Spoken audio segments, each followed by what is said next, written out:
Et puis nous recevons sur ce plateau Laurent Vibert, qui est expert en communication de crise. Bonjour. Bonsoir. Bonsoir. Irréprochable, c'est l'adjectif qu'on a souvent entendu, y compris de la part des détracteurs de François Hollande, dans sa gestion de cette crise et des consignes qu'il a pu donner ces derniers jours.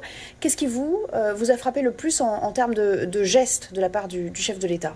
Ce qui marque le plus, c'est la cohérence dès le départ des épreuves, dès l'attaque de Charlie Hebdo, où on a une communication gouvernementale qui est installée. La place est au président de la République, au Premier ministre, et encore à minima, et surtout du ministre en charge du dossier, de l'opération, c'est-à-dire du ministre de l'Intérieur, Bernard Cazeneuve. Et on se rend compte que ça a permis d'éviter ce qu'on avait l'habitude d'entendre, les fameux couacs du gouvernement depuis 2 ans, un peu plus de 2 ans et demi, et qu'on se retrouve dans une orchestration. Et il fallait justement ce chef d'orchestre en matière de communication de crise, qui a été le président de la République. On sent qu'il a pris de l'assise, de l'assurance, et qu'il a conduit l'événement avec des ministres, et notamment le ministre de l'Intérieur, et la défense aussi, qu'il ne faut pas minimiser dans ce rôle d'appui, notamment avec la gendarmerie nationale et les forces militaires, de gestion opérationnelle de l'événement. C'est quelque chose qu'on acquiert avec l'expérience ou que l'urgence de la situation impose au fond ? Vous avez raison, c'est un petit peu les deux. Donc on a un mix. On avait l'habitude d'être sur des communications qui étaient un peu brouillons, où chacun avait tendance à tirer le lead à soi au niveau de certains ministères, et cacophonie. Là, on se rend compte que l'événement commande, et que cette gravité ne laisse pas de place à l'improvisation, à la petite sortie, comme on avait l'habitude d'entendre des ministères ou de l'Assemblée nationale ou du Sénat. Et on se retrouve avec une communication publique qui est une communication forte.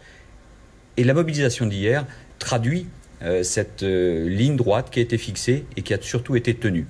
Alors son entourage doit être suffisamment habile aujourd'hui pour ne pas se féliciter ouvertement de cette gestion. Il serait taxé alors d'opportunisme sans doute. Comment on évite ça justement ?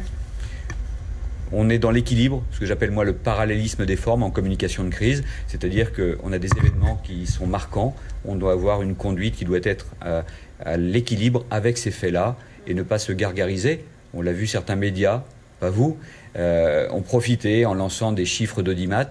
Ce n'est pas possible, c'est inacceptable, ce n'est pas recevable. Donc on doit être dans une communication qui doit être efficace. On attend, et les Français attendent du gouvernement une communication qui aille avec l'action. Et justement, on attend de l'action. Est-ce que c'est de nature aussi à lui redonner à la fois une stature internationale, en prenant le leadership comme il l'a fait, et à le rendre plus présidentiable, c'est-à-dire meneur d'hommes, pilote du pays? Est-ce que tous ces adjectifs-là vont ressortir ?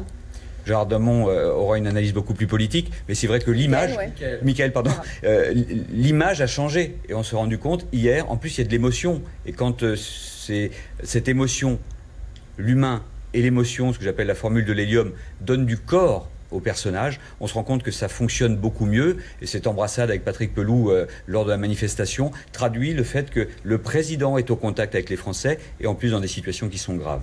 Merci beaucoup, Laurent Vibert, pour votre regard. Vous êtes expert en communication de crise. Mickaël Darmon, justement, pour rebondir sur tout cela, vous avez eu un mot tout à l'heure, ce que vous appelez, vous, le